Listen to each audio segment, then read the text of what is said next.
1977 İstanbul Beyoğlu doğumluyum. Baba mesleği olan Foley artistliğe babamdan devraldığım şekilde devam ediyorum.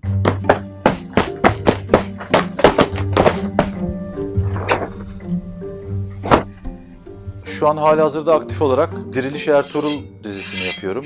Kutulamar dizisini yapıyorum. 2004-2005 yılında başladım bu işe. Gümüş dizisini yaptım. Bitene kadar Yaprak Dökümü'nü yaptım. Ondan sonra televizyonda görebildiğiniz, aklınıza gelen neredeyse bütün dizileri yaptım. Arka Sıradakiler, Arka Sokaklar, Kurtlar Vadisi, Filinta, bir sürü dizi yaptım. Sinema filmi yaptım.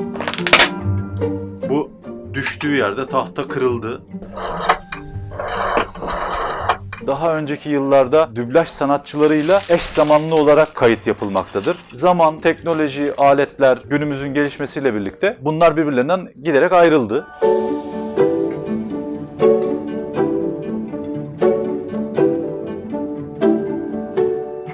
Foley sesleri olmadığı zaman bir müzik gibi o dizinin, filmin veya görüntünün çok büyük bir kısmı eksik kalmış olur. Şöyle düşünün, bir kapı çalma sahnesinde kapı çalma sesini duymazsanız dikkatiniz dağılır. O sesi duymanız lazım. Özellikle temin etmiyorum. Dışarıda gezerken şöyle bir alet görüyorum mesela. Bunu alıyorum. Bunu ses için kullanabilirim. Bundan nasıl bir ses çıkartacağımı ben biliyorum. Yapısını bildiğim için bir kılıç sesi yapacaksam demir atölyesine gidip oradan istediğim tonda ses çıkartabilecek ürünü seçiyorum, kestiriyorum.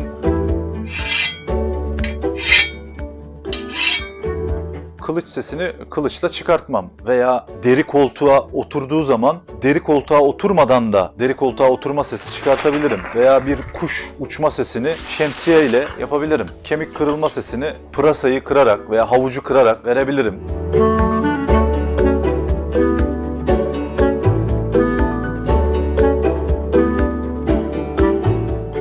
Neyden nasıl bir ses çıkacağını bilmek tecrübeyle sabit olan bir şeydir. Çünkü Foley artist olabilmeniz için gidebileceğiniz bir okul yok, bir eğitim de yok. Herhangi bir üniversitede böyle bir branş da yok. Usta-çırak ilişkisi şeklinde size bunu başka bir Foley artistin el vermesi, öğretmesi, göstermesi, sizin de o senkronu eş zamanlı yapmayı, hangi aletten ne ses çıkacağını zaman içinde öğrenerek ilerlemeniz lazım.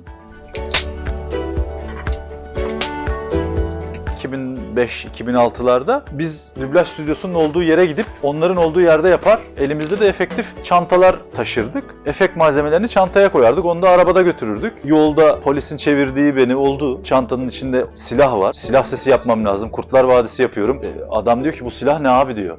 Mecbursun da abi diyorum. İşim bu benim.